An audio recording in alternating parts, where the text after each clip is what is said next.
Newshub can reveal more than 200,000 people are in need of drugs sitting on Pharmac's waitlist. Medicines the drug buying agency said it would fund if it had the money. And now all eyes are on this week's budget to see if National will keep its promise to fund more cancer drugs. Political editor Jenna Lynch has this exclusive report.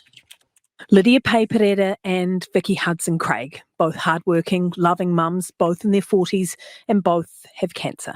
I've got stage 4 melanoma, which has spread to my heart. They found a mango-sized lump in my stomach. They also both rely on drugs not funded by the government. When they said it wasn't funded, I think it was just terrified. I just remember, we just all cried. There was 3 of us in the room. We just cried. Oh, look, I'm always pissed off, always. It's not something that you want to hear.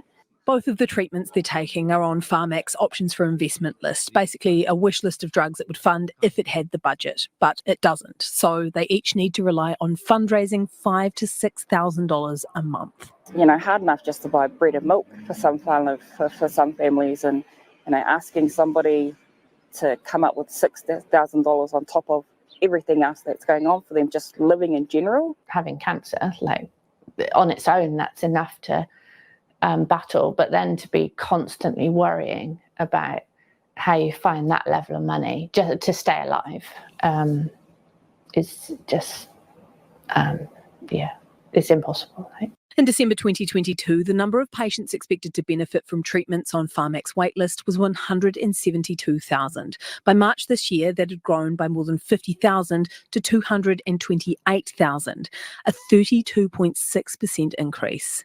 We're the only country in the world that has a waiting list for medicines, and some of those medicines have been sitting there for 15 years or more. I'm living proof that this drug can work, so why wouldn't you want that for me? Why doesn't the government want that for me?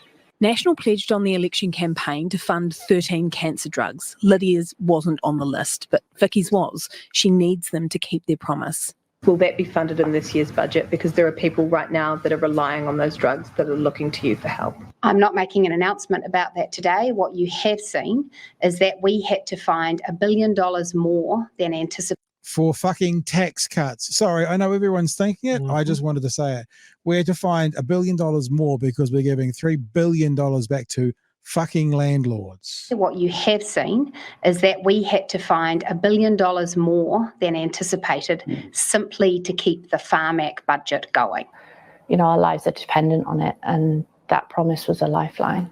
She wants to be here to see her little girl Ruby grow up. Oh. I can't imagine having grown up without my mum, and I don't want that for her.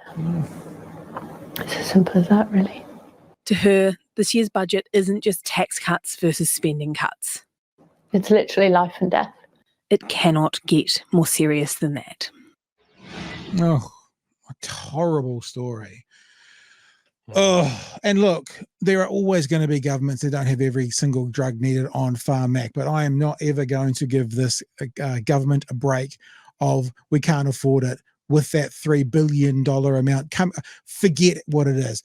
Tax cut, reimbursement, depreciation, whatever. It's the reality. It's $3 billion out of the coffers to landlords. However they cut it out, whether they use a fork or a knife or a spoon and call it whatever they want, the sum total is it's $3 billion out of the coffers back to landlords. So if anyone ever says to me in an interview because we can't afford it, I tell you what, that's going to be fireworks, Chewy, fireworks. No, you can afford it. There are things that are worth spending the money on. Feeding children, making sure they're educated, making sure that our healthcare system stands up, making sure that people have a place to live, making sure that people that have horrible forms of cancer that we can stop get the medicine that they need.